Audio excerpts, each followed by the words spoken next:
В эфире абхазского телевидения субботний выпуск новостей с Сапшила. Мы расскажем вам о самых значимых событиях этого дня. Здравствуйте!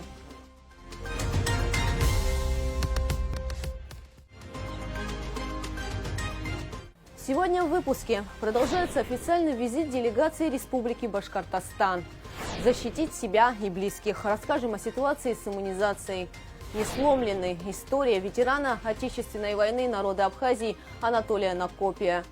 Поделись улыбкой своей о заслуженном организаторе Абхазии Марине Ашхарова. В эти дни с официальным визитом делегация Республики Башкортостан во главе с Радием Хабировым находится в Абхазии. Накануне состоялась встреча президента Абхазии Аслана Бжания с руководителем Республики Башкортостан Радием Хабировым. Между правительствами Абхазии и Башкортостана подписано соглашение о сотрудничестве. Документ предполагает осуществление международных и внешнеэкономических связей в торгово-экономической, научно-технической, социальной, туристической и культурной сферах. По итогам о значимости подписания соглашения абхазским журналистам рассказали Аслан Бжания и глава Башкортостана Радий Хабиров. Я неоднократно говорил об этом. Наши народы связывают давнишние дружеские отношения. Они проверены временем. И, конечно же, будет правильно, я считаю, если мы эти отношения наполним еще большим новым содержанием, придадим им импульс. Мы заинтересованы в реализации совместных проектов в туризме, в сфере туризма, в сфере сельского хозяйства, в увеличении товарооборота. И если не будет такого уровня встреч, таких контактов, все останется так, как было. Поэтому эти встречи и проходят, и они обязательно дадут положительный результат. Я в это верю. После встречи у нас в Уфе мы договорились, что мы приедем сюда, и вот уже сюда, когда мы приехали, мы, подчеркиваю, приехали не одни, и уже эти дни мы хотели посмотреть состояние развития, соответственно, туристической индустрии. Нам это интересно. И вы знаете, с большим удовольствием и с уважением мы увидели, что действительно инвестиции возвращаются в Абхазию. Очень приятно наблюдать, что появляются новые туристические комплексы, новые гостиницы. Знаете, даже вот такой эмоциональный взгляд, вот на вечерние Гагры смотришь, уже действительно вспоминаешь, вот как это должно быть в курортных городах, что очень приятно. Соответственно, это дает нам возможность уже развивать и готовить почву для того, чтобы туристы из Уфы, из Башкортостана приезжали к вам сюда. Поэтому мы уже сейчас, после этой поездки, ряд наших программ, которые направлены на акселерацию туризма и для пожилых, и для школьников, будем править, чтобы открыть возможность отдыха здесь. Второе, это, конечно, товарооборот. Он на данный момент небольшой, но совершенно точно есть ряд видов продукции, которые нам интересны. Прежде всего, продукция сельского хозяйства Республики Абхазия. Ну и, конечно, мы сами готовы предложить, в том числе и перерабатывающую промышленность, и продукты и нефтехимии готовы предлагать. Поэтому есть о чем договариваться и есть куда двигаться. По данным главврача Сухумской детской поликлиники, уровень вакцинации детей в нашей стране очень низкий. Например, из 787 деток, которым сейчас год, привиты лишь 20, в то время как многочисленные отказы от иммунизации могут привести к вспышке опасных заболеваний. С чем связаны такие рекордно низкие показатели, почему родители не прививают детей и какие последствия могут быть, расскажет Рада Чачава. На данный момент уровень вакцинации населения республики колоссально низок. Из 787 детей, рожденных в 2022 году, привиты лишь 20 человек. Особую озабоченность у нас вызывают именно заболевания кори, потому что в Российской Федерации, в частности в Краснодарском крае, в Москве, Московской области, в Санкт-Петербурге стали регистрироваться и увеличиваться случаи заболеваний детей корью. Как известно, это очень опасное инфекционное заболевание, чреваты большими осложнениями. Именно эти осложнения и приводят даже к инвалидизации ребенка. Что касается ситуации по кори у нас в Абхазии, слава богу, нет. Но сейчас впереди летний сезон, миграционные процессы увеличиваются. У нас много мигрантов, довольно много мигрантов, а в среднеазиатские страны тоже у них регистрируются случаи заболевания корью. Поэтому, конечно, мы озабочены этой проблемой. С детской поликлиники разработали некую такую дорожную карту, которая позволит улучшить положение с вакцинацией. Когда коллективный иммунитет падает ниже определенных значений, то любой завозной случай может вылиться в эпидемию. Чем опасна эпидемия? Она опасна перегрузкой системы здравоохранения. Условно, мы имеем 5 реанимационных коек детских. У нас заболевает корью одновременно 30 человек. Из них 10, берем меньший процент, 10 требует реанимации, а у нас 5 коек. Кого из них мы туда положим, а кого оставим умирать? Сейчас нам скажут вывести в Россию. Подождите, а там точно такая же ситуация, там свои антипрививочники. И если будет эпидемия у нас, то с высокой степенью вероятности она будет в соседних регионах России тоже. Так они своих детей не положат на реанимационные койки, они наших возьмут. Вот эту ситуацию мы хотим предотвратить. Когда будет массовость. Вот эта массовость, она порождает высокие риски, и она порождает смерти. Снижение числа вакцинированного населения для нашей страны не уникально.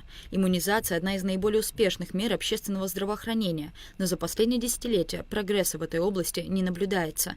Данные мировой статистики стабильно показывают падение уровня вакцинации. По имеющимся данным на 2020 год глобальный охват снизился до 75% по всему миру, и эти цифры не могут не настораживать. В большинстве случаев, как указывают эксперты, падение уровня вакцинации связано с так называемым движением антиваксеров, выступающим против прививок. Здесь, скорее всего, самое основное, а вдруг пронесет. Ну, подумаешь. Ну, остальные же привиты. И вот здесь каждый, все же остальные сознательные, они привьются, а моего и так пронесет. Но таких сознательных становится все меньше и меньше. Если раньше как-то было, я помню Советский Союз еще, что какая-то ответственность, да, вот, но есть дети, которых прививать нельзя по определению. Это ВИЧ-инфицированные дети, да? Это дети с какими-то онкологическими заболеваниями, которых, заметьте, сейчас, несмотря на отказы от прививок, становится все больше онкологии у детей. Это дети с пересаженными органами. Это дети с тяжелыми аутоиммунными заболеваниями. То есть их нельзя прививать. Им прививка действительно нанесет колоссальный вред, а то и убьет, потому это категория, которая медицинские отводы.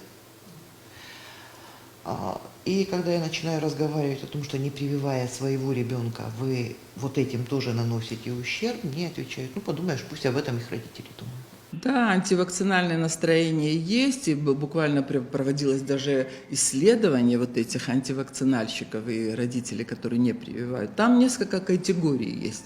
Одни просто боятся, не зная последствий, а другие по неведению, другие, извиняюсь, по безалаберности. Вот им некогда привести ребенка, и мы сделаем потом. Другие боятся ответственности, но надо сказать о том, что высокая ответственность перед ребенком своим. До сих пор каждый 5-й ребенок в мире не проходит рутинную вакцинацию жизненно важными прививками. И по оценкам ВОЗ, каждый год около 1,5 миллиона детей умирают от заболеваний, которые можно предотвратить с помощью существующих вакцин. Довольно часто, как такового единого страха нет. Вот я разговаривала с многими антивакцинаторами, их нельзя назвать антивакцинаторами, они просто отказники, да, скорее. Я его спрашиваю, почему? Мой ребенок здоров. Подожди, прекрасно, замечательно, это сейчас он здоров. А если заболевание начнется, тогда у него хороший иммунитет. Мы все делаем для того, чтобы иммунитет был хорошим. Тоже замечательно. Но даже при хорошем иммунитете, допустим, с корью заразность порядка 90-100%. Какой бы хороший ни был иммунитет, но человек заразится. Все равно заразится. Противники вакцинации по обычаю подвергают сомнению безопасность и эффективность иммунизации, ровно как и ее правомерность. Представители антипрививочного движения призывают отказываться от вакцинации и приводят в свою пользу различные аргументы. Среди них множество антинаучных теорий и мифов, давно опровергнутых медиками, заблуждения и, конечно же, бытовые страхи. Например, часто сообщается об опасениях, что вакцина КПК может вызывать расстройство аутистического спектра. Этот миф основывается на сфальсифицированном и коротком медицинском исследовании британского медика Эндрю Уэйкфилда, сделанном в 1998 году. В 1998 году он обследовал 12 человек.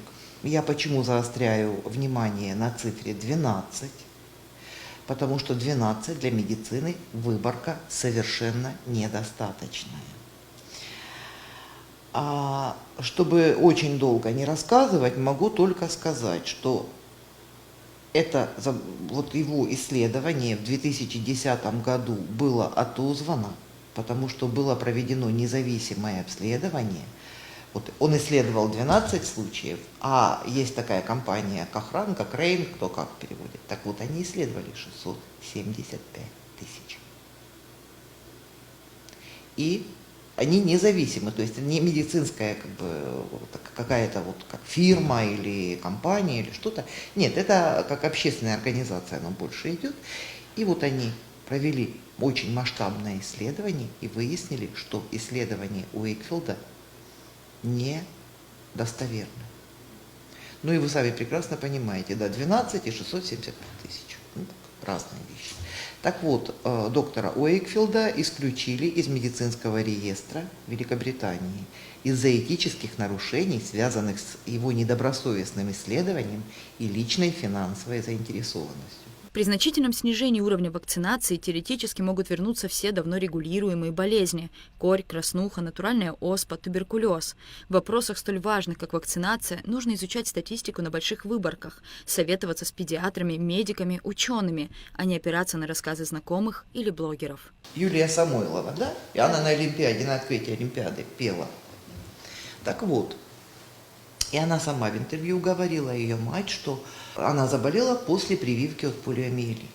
Но официальный диагноз Юлии Самойловой – спинальная мышечная атрофия. Это также наследственное заболевание. Да, проявления начались в определенном возрасте, но если бы ей прививку не делали, эти проявления все равно бы наступили, поскольку заболевание обусловлено генетически. Получается, что человеку проще связать свои проблемы с чем-то внешним.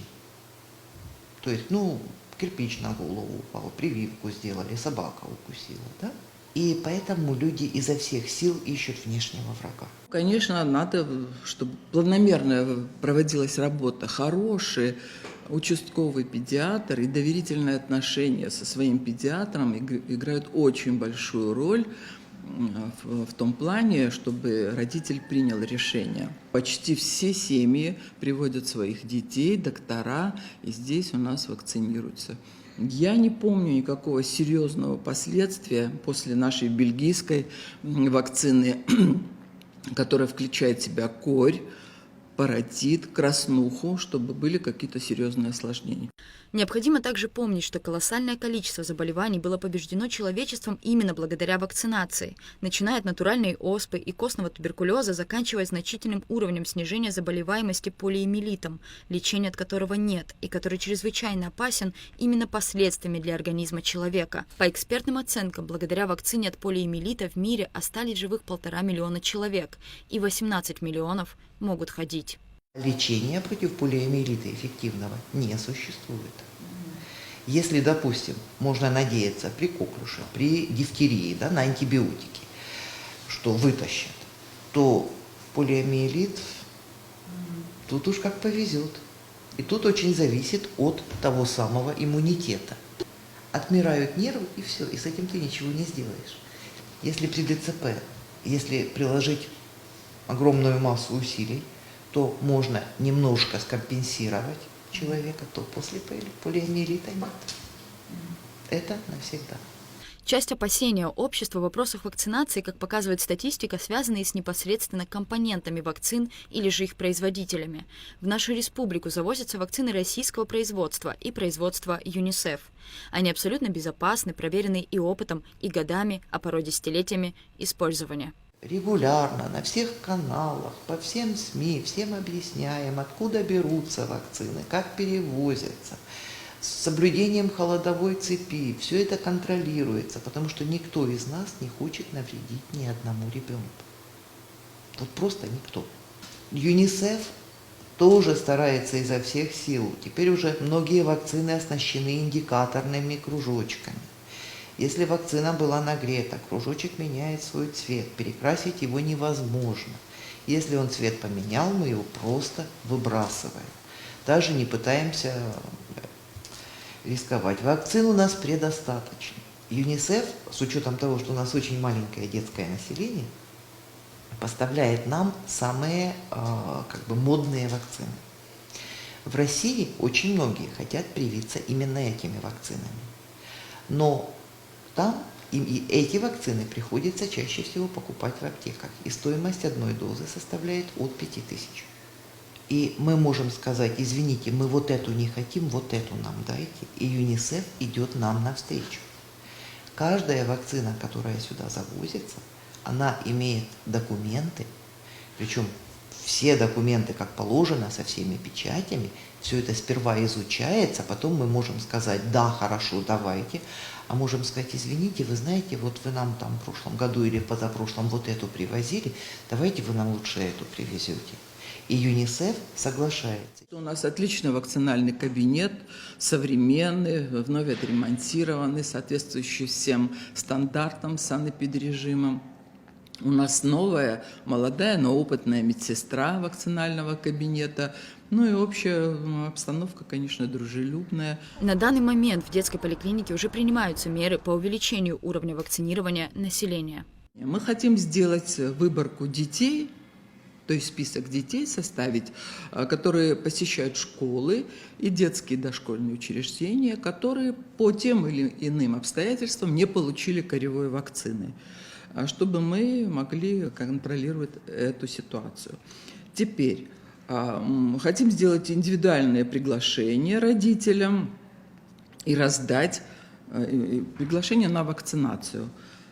И начать вакцинацию от кори, вот этой категории детей, которые не получили вакцину от кори. Я приглашаю родителей: не бойтесь, да, это волнительно, да, мы понимаем, конечно, сделать инъекцию своему ребенку, который начинает плакать, вот, но надо думать о последствиях. И потом с чувством исполненного долга смотреть на своего ребенка, что вы уберегли его от тяжелых инфекций.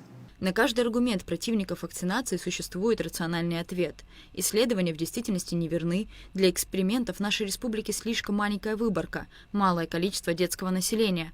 А врачи всегда превыше всего ставят жизнь человека, и тем паче ребенка. Страх перед неизвестностью и неопределенностью свойственен людям, но лучше лишний раз проконсультироваться с врачом и поискать достоверную информацию, нежели рисковать жизнью и здоровьем родных людей.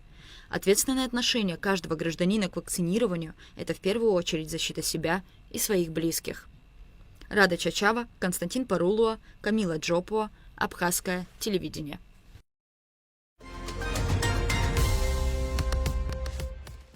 Без медалей и почестей. История ветерана Анатолия Накопия. Воевал за свободу Родины. С первых дней выполнял все поставленные боевые задачи. А накануне Дня освобождения Сухума вместе с однополчанами подорвался на мине и полностью потерял зрение. Мы встретились с ветераном, чтобы вспомнить события 30-летней давности. Крепкий кофе, темные очки и тяжелые воспоминания. Перед беседой он еще долго будет собираться, молчать и думать. А потом понемногу, с паузами, начнет рассказывать о первых днях Отечественной войны народа Абхазии. Что на родине началась война, ветеран Анатолий Накопий услышал по телевизору, находясь за пределами республики в Ставропольском крае. Ни минуты не раздумывая, приехал домой и сразу на фронт. Агропецунский батальон номер 5. Там Гена Марганя, Лёсик Цуга командовали, Адик Отерба наш этот вот. Нас десантом забросили в горы, на Двухречье. Там мы вот пробыли, по горам ходили. Сейчас я всего помнить не могу, и время прошло уже 30 лет. В беседе ветеран поделился, что многого не может вспомнить о событиях тех дней, но в памяти твердо осталось то чувство сильного духа, которое тогда было у бойцов абхазской армии. В разговоре он скромно упомянул о своем участии в разных военных операциях. За темными очками скрывается, видимо, ему одному летопись войны, которую он прошел от самого начала и до победы. Этими воспоминаниями сложно делиться, говорит ветеран. Победоносное сентябрьское наступление стало для Анатолия Накопия самым тяжелым и разделило его жизнь на до и после. Ведь практически за считанные минуты до победы он навсегда потерял зрение. Их группа подорвалась на мине. Ударная волна была настолько сильной, что ветеран потерял оба глаза. Боевые товарищи погибли на месте. Я 66-й. То есть мы вот на нем подорвались. И вот сразу вот так вот произошло. То есть вы в машине, сколько человек было у вас, ребят? Ну, сейчас оба в этом погибли, в кабине сразу, на месте. А другие ранения получили ребята. Где сейчас Сухумский, вот поворот на новый район, подорвались мы. Да, было тяжелое ранение сразу на месте. Я вот, потерял зрение. После случившегося бойца отправили в Гудаутский военный госпиталь. Надежды на выздоровление было немного. Врачи делали разные прогнозы. В итоге при поддержке неравнодушных людей Анатолия Накопия отправили на лечение в Краснодар. Мне вот Ирина Шатаевна очень помогла там с выездом на лечение в Краснодар. Я ей благодарен, Ирина Шатаевна. А что врачи в военном госпитале в Гудаутском говорили? Они говорили, есть надежда вернуть зрение или еще как-то пытались? Мне по-другому сказали, успокоили, что поедешь, буду. По-другому успокоили меня просто, что поедешь в Краснодар, там тебе помогут. После тяжелого ранения Анатолий Накопия, можно сказать, учился жить заново. Помогли друзья и близкие люди. Здесь, в уютной, светлой, аккуратной квартире, он часто выходит на балкон подышать воздухом, полить любимые цветы. Ветеран живет один. Иногда на помощь приходит племянница. Анатолий Накопия пытался заново учиться читать и писать при помощи шрифта Брайля. Это тактильный метод, при котором незрячий человек с помощью рук учится чтению и письму. Он знает о нем практически все, но применять эту методику ветерану сложно. Сильно повреждены кисти рук. Шрифт Брайля – это человек, который слепой, он ослеп в детстве. Один глаз у него ослеп, потом на другой по болезни перешло, и он сам придумал этот шрифт Брайля. Это можно пальцами читать? Да, книги. Там получается такие штучки. Вот как в этом, вот вы знаете, эти зары примерно.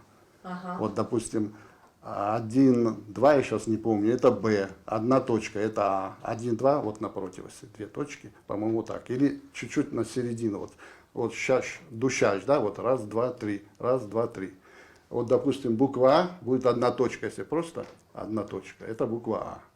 Допустим, Б, вот одна и вторая, вот, 1, 2, посередине примерно. Вот. Буква Ё 1, 6.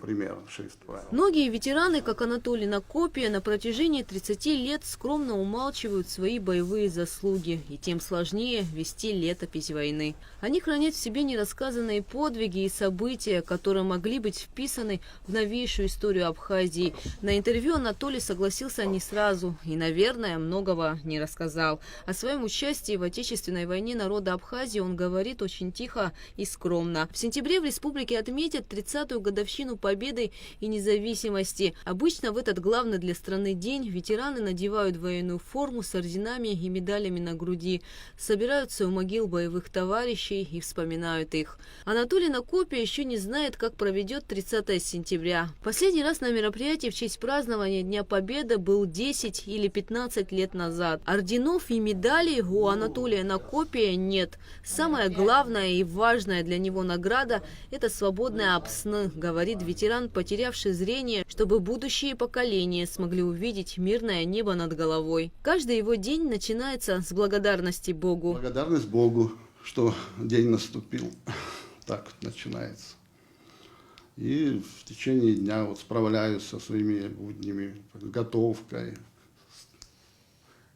побриться, если надо, там.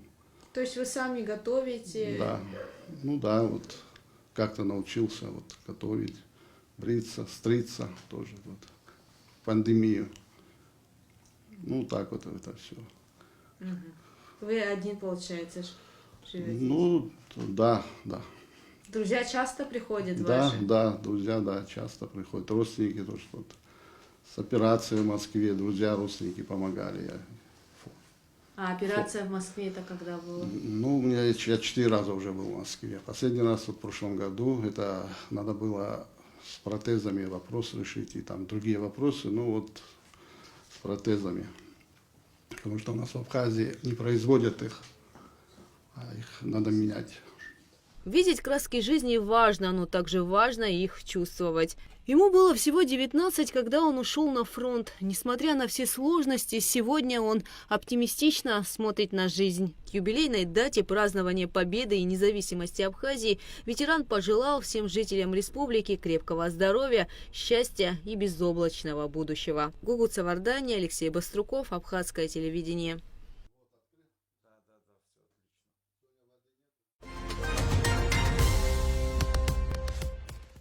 В сложные послевоенные годы она спасала детство десятков детей, которые собирались в ее дворе, разыгрывали спектакли и пьесы, учили стихи, пели и танцевали. Профессия тети Марины, как ее ласково называют ученики, или Марины Сафаровны Ашхарова, дарит счастливое детство. Заслуженный организатор Республики Абхазия, сегодня она завуч по воспитательной работе в стенах 4-й средней Гагарской школы.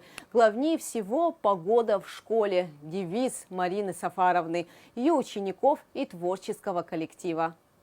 Поделись улыбкой своей, и она еще не раз к тебе вернется. Вот уже на протяжении многих лет теплом и улыбкой в ответ своего любимого учителя Марину Сафаровну Ашхарова согревают несколько поколений учеников. А строчки из этой детской песни для нее и ее подопечных навсегда стали началом большого творческого пути, связанного с детством. В начале 90-х молодая учительница Марина Ашхарова начинает свою педагогическую деятельность в Бзыбской школе номер 1. Преподает русский язык и литературу. Однажды на открытый урок к ней пришли корифеи педагогики Кобахия и Филимонова. После занятий попросили тетрадь с планом урока. На белоснежных страницах был нарисован всего лишь фасон платья юной учительницы. Педагоги всего лишь сказали в ответ: «Работай».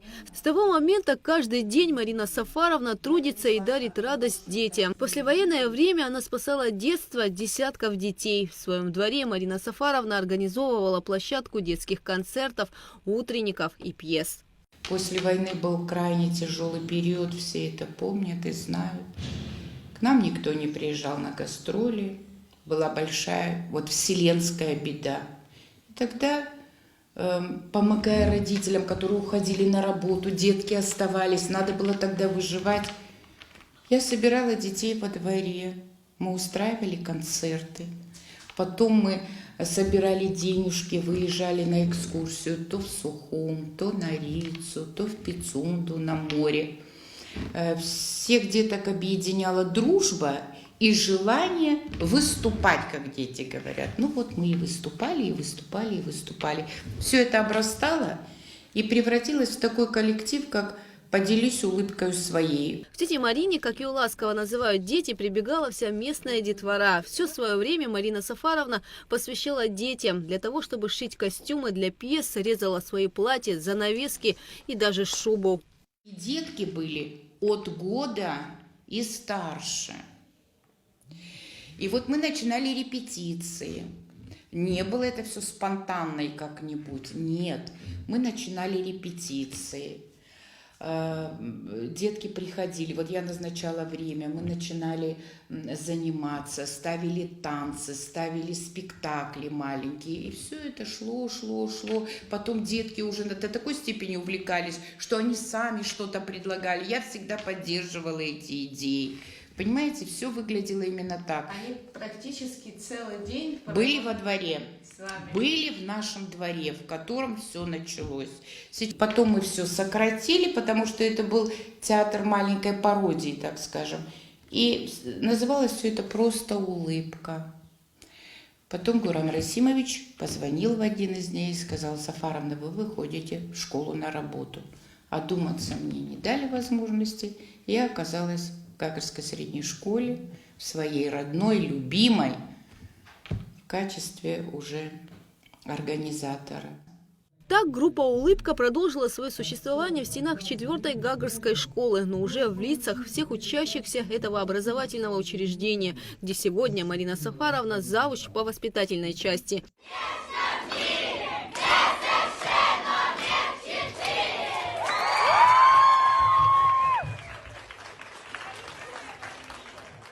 Здесь дружный и творческий коллектив. Под руководством Марины Сафаровны в Большом дворе организовываются спектакли и многочисленные праздники. К мероприятиям учащиеся готовятся с большой ответственностью и интересом. Шьют особые наряды. В школе есть даже гардеробная с костюмами. Есть все, как в хорошем театре. Пожалуйста, можем. Это у нас платья, висят, костюмы, декорации, музыкальные.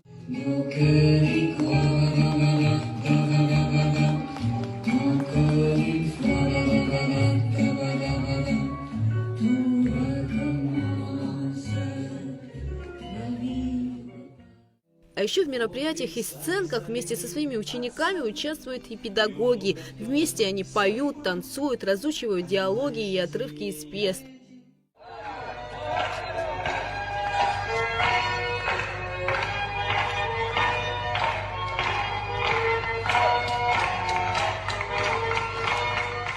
Интересно помогать учителям в школе. Марина Сафаровна, она все очень интересно организовывает. Всегда все довольны ее выступлениями. Почти вся Абхазия знает Марину Сафаровну. Мы очень любим Марину Сафаровну. А на праздники в школу заглядывают все, кто живет рядом. В День Победы здесь можно отведать блюда с полевой кухни, в праздник народов мира изучать культуру, быт и традиции других национальностей. И просто посмотреть хорошее театральное представление. Постойте, подождите! А вы, сеньор, стоите равнодушно, когда пред вами льются реки крови? Вы тигр, вы лев, вы крокодил бездушный. Устраиваем праздники. Некоторые праздники стали в нашей школе традиционные. Шардаунтапсна – это обязательно ко Дню Победы. Мы приглашаем гостей, мы приглашаем наших ветеранов. На школьной площадке выстраивается вся школа. Не выстраивается, вернее так, вот как лохна-то маленькая. Стоят столы, каждый оформляет вокруг своего стола композицию. Мамы готовят вкусные наши национальные блюда. Собирается вся школа, и все это перерастает в большой праздник и гуляние. Празднуем все праздники, но вот на школьной площадке у нас обычно бывает Шардаунтапсне, Масленица и обязательно 9 мая, когда мы устраиваем полевую кухню, приглашаем военных. И вот так работаем. События из всех мероприятий запечатлены на фотопленке. Марина Сафаровна говорит, что важно, чтобы оставалась память о счастливом детстве. Это наш учитель русского языка и литературы Лысак Елена Валерьевна. Ее везут. Она с веером. И так, костюмы шьем все. Наш директор школы Сырья Георгиевна с Еленой Владимировной. Работает драматический кружок. А еще в этой школе учат делать добро. Дети организовывают сборы для тех, кому нужна поддержка. Проводят дни добра, ярмарки. Учат любить животных и помнить, что мы в ответе за тех, кого приручили. Марина Сафаровна рассказывает, что они с детками спасли несколько собак, стерилизовали и выходили их. У нее были 2 щенка, Чук и Гек. Я их вырастила, и мы их пристроили в хороший дом. Ученики Марины Сафаровны успешны, образованы и уверены в себе. Многие из них выросли. Они до сих пор приходят к тете Марине, но уже приводят своих детей. Вы знаете, они меня в основном называют тетя Марина, потому что я так и осталась. Даже я была не против этого. Вы знаете, для меня это как доверие. Вот когда они обращаются, тетя Марина, мы это сделаем?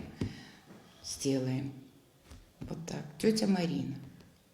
А еще в стенах школы, выкрашенные в яркие цвета детства, учат никогда не сдаваться и всегда знать, что ты победитель. Привет, ребята! Привет! Гугуса Вардания, Михаил Братухин, Абхазское телевидение.